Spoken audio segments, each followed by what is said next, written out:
Welcome to Remix EQ Live, where we're amplifying equity with a mix of information, interviews, and inspiration. I'm your host, Dr. Erika Tate, and today I'm live from Savannah, Georgia, where I live. And for those who are joining us today, please drop a greeting of choice in the comments. And as always, let us know where you are joining us from and the equity work that you do or aspire to do. And remember, Remix EQ Live is an experience, and today it's a celebration that's meant to be shared. So I encourage you to hit the share button and invite your people, your network, your family, your party friends to join us. So while those comments are coming in and those invitations are going out, it's like a party invitation, I want to remind you that Remix EQ Live offers the opportunity to connect and build community around the equity work being performed throughout the world. And we do this by centering the work. That is, our guests, they share examples of what they do in their role or position as a way to illustrate how they advance equity in the spaces in which they work or live. And I invite you to do the same throughout the show and to share with us what you do to advance equity in your community. Today is the season finale of Remix EQ Live. I can't believe that I'm not going to be able to show up for a couple of months. But do not fret, my friends. We will be back at the end of July with more information, interviews, and of course, inspiration. And I titled this show Celebration because I do love a party, but I also love the celebratory feelings, fun, excitement, and appreciation for the moment. And I wanted to make sure that I embodied this spirit throughout the show today. So first, I want to thank my team for their support in making Remix EQ Live happen and happening. Kristen Cellini, who is behind the scenes on the ones and twos, making sure that all runs smoothly in terms of tech and comments. And our newest member, Brianna Matchett, who has been helping me create content that keeps you guys connected to our inspiring guests and each other following the show. And one last shout out to my LinkedIn creator, manager, Trish Lindom, who was from the start like, Erica, do it. You're clearly passionate about it. Do it. It's going to be awesome. You're going to be amazing. Just do it. And along the way, she shared her feedback and support, for which I'm very appreciative. Because we don't exist alone.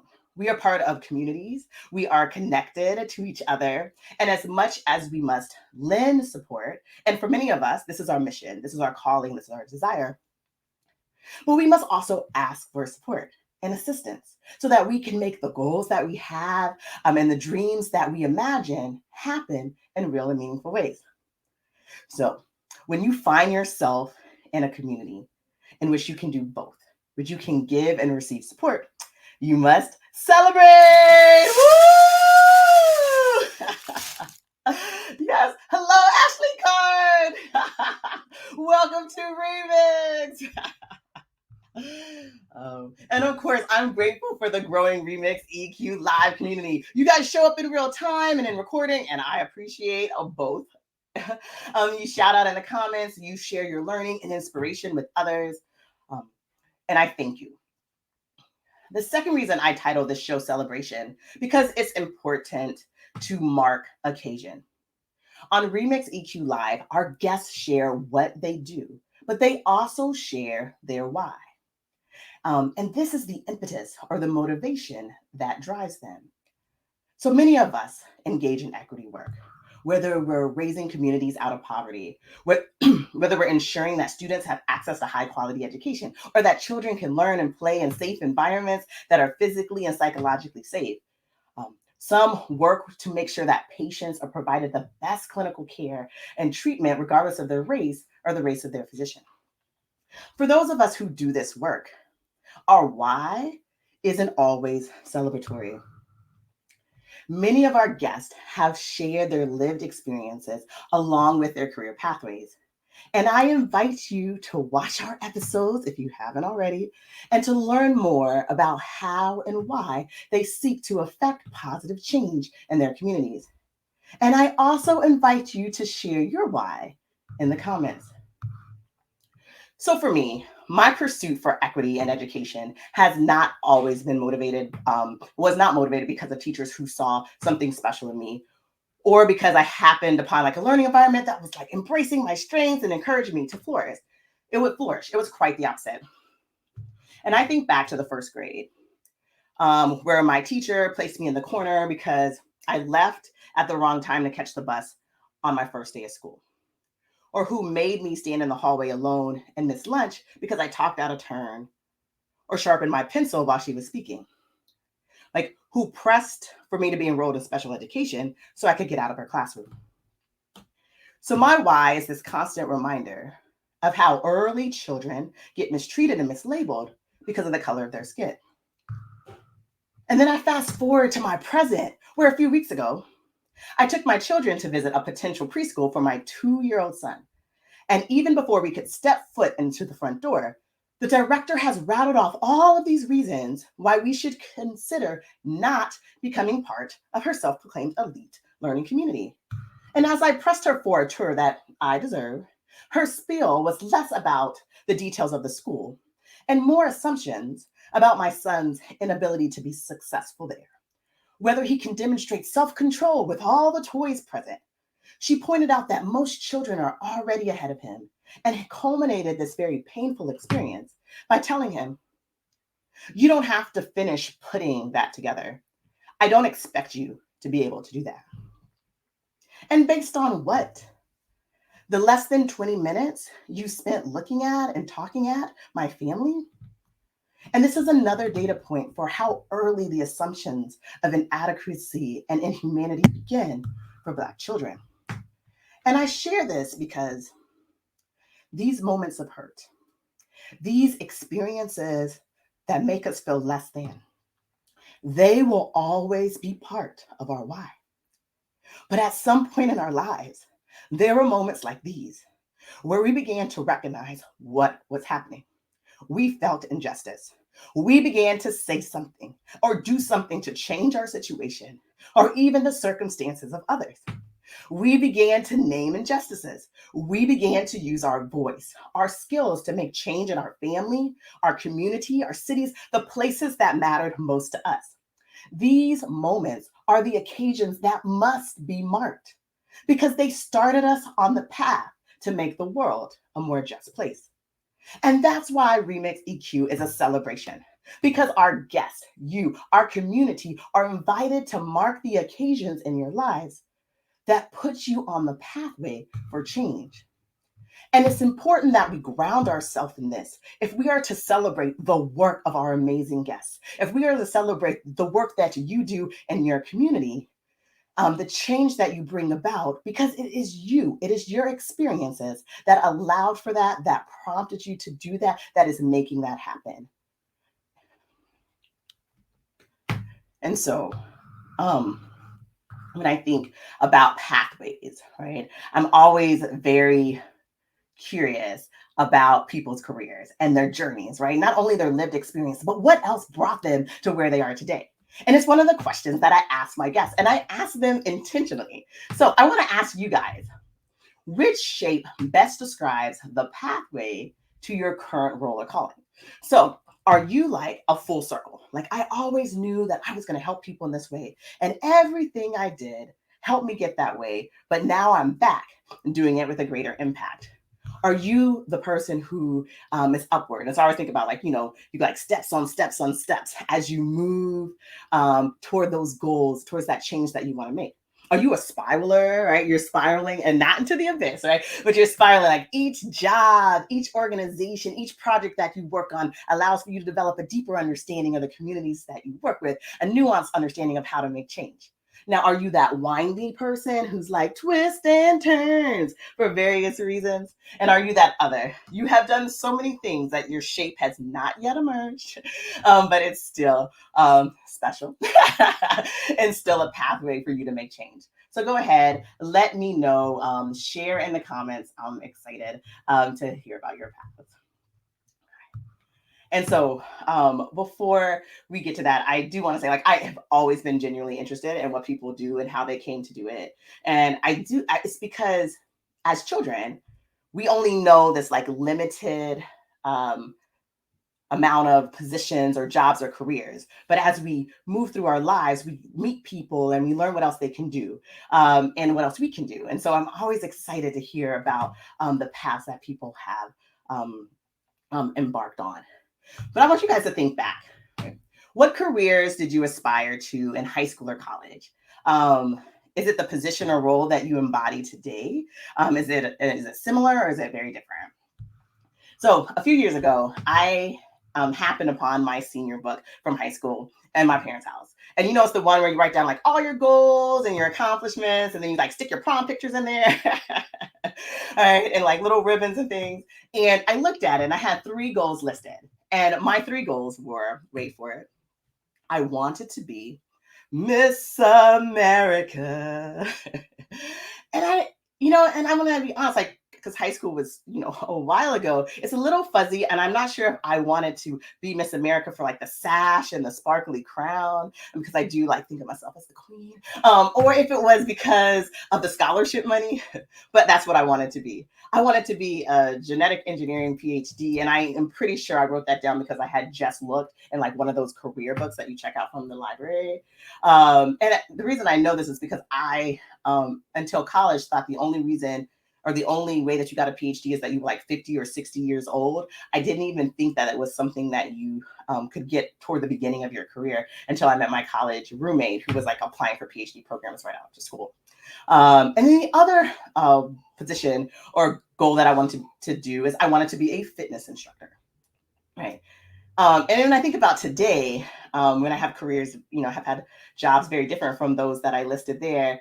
I also think about what I learn every time I meet somebody or like peruse the LinkedIn connections, because I really love people's profile descriptors, like who or what they are or what they say they are. And I think like case in point, right? I'm a learning creative who thrives at the intersection of equity, STEM, digital learning, and community. And of course, I did not write that in my senior book because I am very clear that I did not know what most of those words meant. And even 15 years ago, when I was doing my resume, I'm pretty sure that I didn't have those there either. And I really didn't even add those to my profile before last year. And the reason why is because I, just like you, are constantly discovering possibilities, new ways to not only communicate what I do, but also how I do it, and it being advancing equity in schools and communities. And I'm an entrepreneur, so I haven't been formally connected to another company besides my own in over a decade. So for me, it's not new positions or new companies that shape my pathway. It's new projects, new collaborators, and the opportunities that emerge. And if I was Oprah or her God baby, I would say, what I know for sure is that most career pathways toward justice are very rarely a straight line. And those moments that you decide or you embrace what the universe has decided for you, when you decide to change your job, when you decide to change your role, your business, so that you can make the world a more just place, these too are occasions to be marked. So cheers to twists, turns, curves, and swirls in your career pathways. All right. Hey, Garen. Hello. Welcome back. Oh, thank you, Ashley Card. She says, I take delight in supporting, creating, and expanding the brands and ideas of clients who desire to make a positive impact on society. I also delight in advocating for those who are facing barriers and experiencing high quality arts education. Yes, we love the arts over here. Molding leaders in the arts with awesome character and building bridges to opportunities in the performing arts education. See, that just makes me happy. Thank you so much for sharing. And for those who are tuning in, this is Remix EQ Live. It is the celebration show, and we are marking occasions that put us on the path to making the world a more just place. Now, some of us are working to try to increase representation of people of color in workplaces. Some of us are working to change policies and practices that foster safe spaces for the LGBTQ plus community. Some of us are collecting and analyzing data in ways that respect our most underrepresented and underserved communities so that we can illuminate those inequities so we can better address them. So please keep sharing that equity work that you're doing or aspiring to do in the comments so we can continue to celebrate you and your work.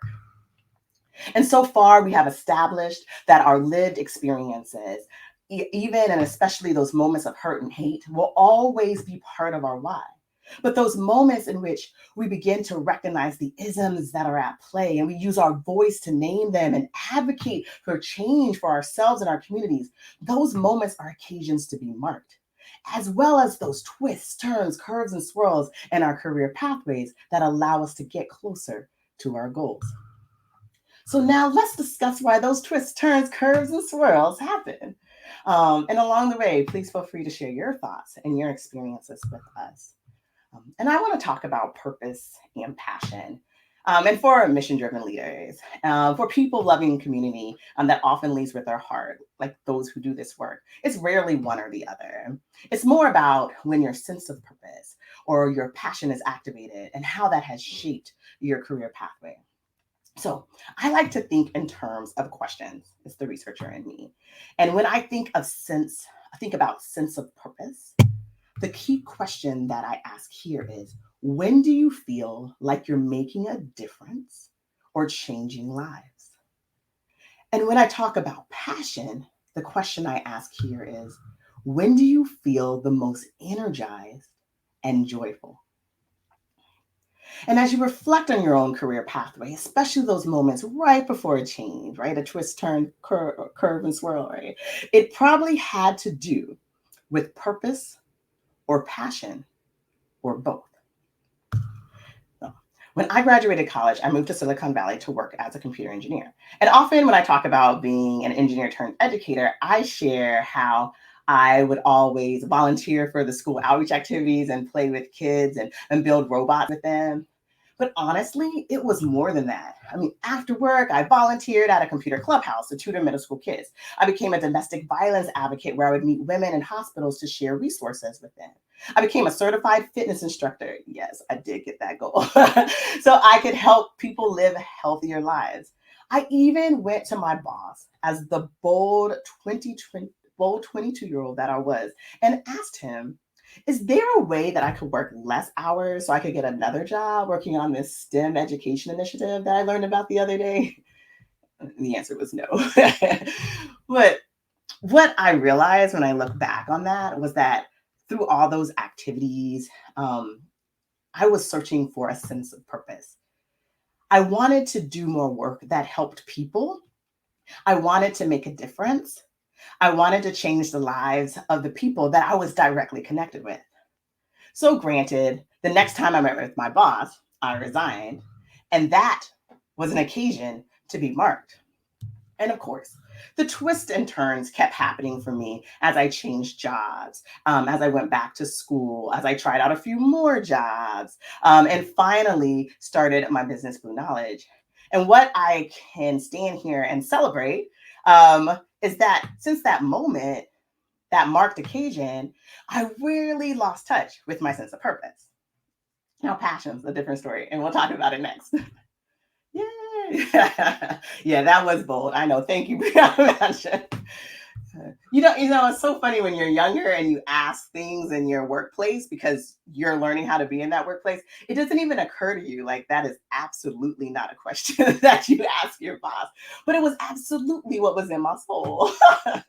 So I asked and I got an answer. All right, so we'll close out the show talking about passion. When you feel you're most energized or joyful. So here I'm going to zoom in on the day to day or the task and to-dos that you do in your work. So really think about it and share during your workday, when do you feel the most energized and joyful? And please let us know. You know how that goes. And I ask this because the guests on our show, who are amazing, and I love them so much, they are happy to share their career pathways. And they're even eager to share their why. But their faces light up just a bit more when they tell us how they do it. So whether they are developing or enacting a tool that builds relationships in classrooms, if they are optimizing a big data set to identify racial disparities or cancer treatment, or if they're offering guidance to grantees about how to make their resources available to teachers in schools, right? They love what they do to make those equitable outcomes happen. So, like many of you, I do a million things a day, which I enjoy. Right? I mean, I love all of that. But I like to think about when I am most passionate, when I am most energized and joyful. And I think about like professional learning for teachers because there's a lot of moving parts with that, right? You have to prepare, and then you have to get there, and then you have to deliver it to people. And so I thought, what are the 2 points in which I am seriously giddy about what I'm doing? So the first one is when I'm designing the learning activities or the learning experience for teachers, because I'm one of those facilitators who likes to have everyone engage in activities. So I like, okay, what's the goal? What do I want them to walk away with? What tools can they use to make it visible? How are they going to take what they're doing in their own classrooms and think about it and then try to make a change, right? And I love that. I love figuring it out. I love collecting the tools. I like trying out new tools. I like making it pretty. Like all of that is really like relaxing and enjoyable for me. And the second is when we're delivering. And it's not when you think, right? I mean, I love the people and the engagement, but it's somewhere around the afternoon session where we've kind of gotten through all the icebreakers and like the information that we're going to need to apply. And we're like the teachers are in groups and they're working on something that they should be taking back to their classroom. And it frees me up to like talk to each of them, right? And ask them questions and to say, like, what's happening in your classroom? And to brainstorm with them or to coach them and push them to think a bit differently about their students or think a bit differently about what their students can accomplish. And I love that.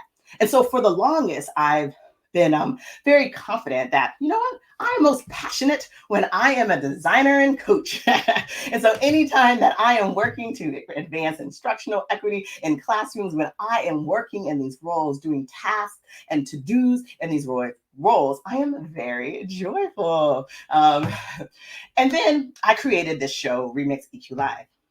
And again, there's a lot of moving parts that make 30 minutes happen and be happening. And I asked myself the same question. And all of this work to do this show, what are the 2 points in this process in which I seriously become giddy?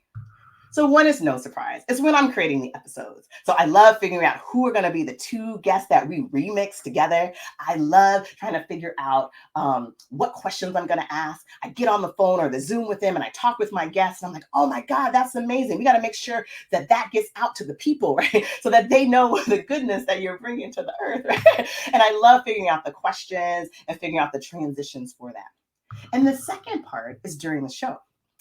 And it's the part where I'm listening and I do my best to listen still, because as you can tell, I'm a mover. And so to sit, there's a lot of energy built up, but I'm sitting there, have my hands clasped. I'm trying to like keep my facial expressions from going, off the handle. And I just listen and I get so excited because they start to talk about what they're doing.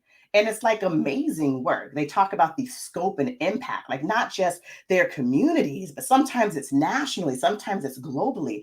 And they start to talk about how they do it and like the thoughtfulness and the technical aspects, but yet the relationships that they bring to the work. It's amazing.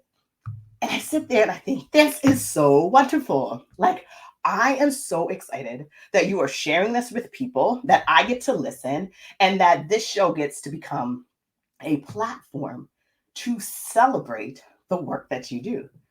So it's in that moment, or in this moment, because we're still in it, that I realize that I am most passionate, right, about advancing equity in schools and communities when I get to work as a creator and a celebrator. So anytime I can pull out my pom pom to cheer on the work that you do, it brings me great joy and I get super energized. Because this is a marked occasion. This is a reason to celebrate. This is Remix EQ Live, right? This is a space. This is a platform where people can come and tell us why they have chosen to give of themselves day in and day out to make a difference, to change lives in the communities that matter most to them. They normalize career pathways full of twists and turns, curves and swirls, and they demonstrate what it means to walk in your purpose. And they do it with joy. And this inspires us to do it too. And by it, I mean to make the world a more just place. Hey, David. He says, thank you for everything you are doing. Keep going. Yes, we will keep going. We have season 2 happening. Thank you so much. So thank you all for tuning in to the celebration show of Remix EQ Live. It has been a pleasure to create and celebrate with you. And I appreciate your support, your encouragement, your presence, your sharing. And we cannot wait to be back at the end of July to kick off season 2. So please watch your feed, check your inbox, so you have the details to tune into our next show. And anytime in between, feel free to visit the Remix EQ Live webpage for past episodes or information about our inspiring guests and our upcoming shows and seasons. And while you're there, please poke around my website to learn more about my business, Blue Knowledge, which advances equity in schools and communities. You can also follow us on LinkedIn. And of course, please connect with me. I invite you, I welcome you in this LinkedIn space. So thank you so much, Remix EQ Live community, because I think that's what we are at this point. Thank you for your engagement, your comments, your encouragement, which keeps us inspired to make this world a more just place. I'm your host, Dr. Erika Tate, and this is Remix EQ Live. See you next time.